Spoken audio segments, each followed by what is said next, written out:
Unbroken the fight for May in the small town of Clayton Springs, where every street corner told stories of decades-old traditions, there lived a mother who was not afraid to challenge the system.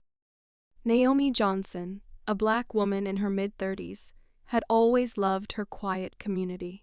She'd grown up here, made lifelong friends, and settled down in a house just a few blocks from the school, where she once roamed the halls herself.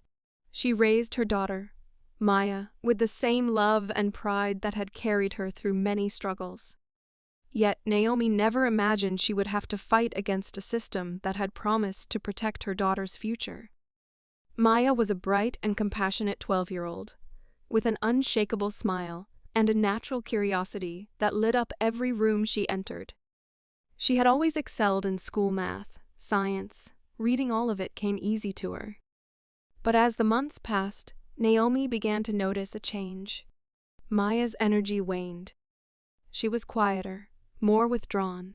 One evening, after a particularly rough day, Maya finally confided in her mother. "Mom, no one wants to sit with me at lunch anymore. They call me names, like chocolate or tar. It hurts." Naomi's heart shattered. She had known that the world wasn't always kind to people of color, but she never thought her daughter would experience it so directly. But it didn't stop there.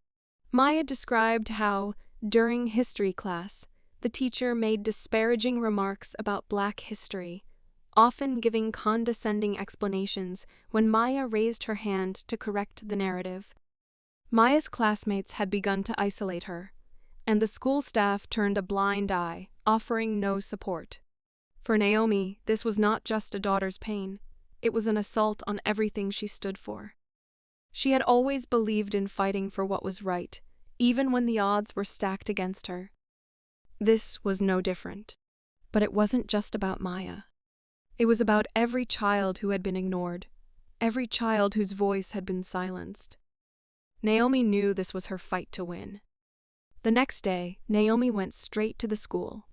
She requested a meeting with the principal, Mrs. Thompson, a well-respected figure who had been at Clayton Springs for over 20 years. Naomi walked into the principal's office, her back straight, her voice calm but firm. "I'm here because my daughter is being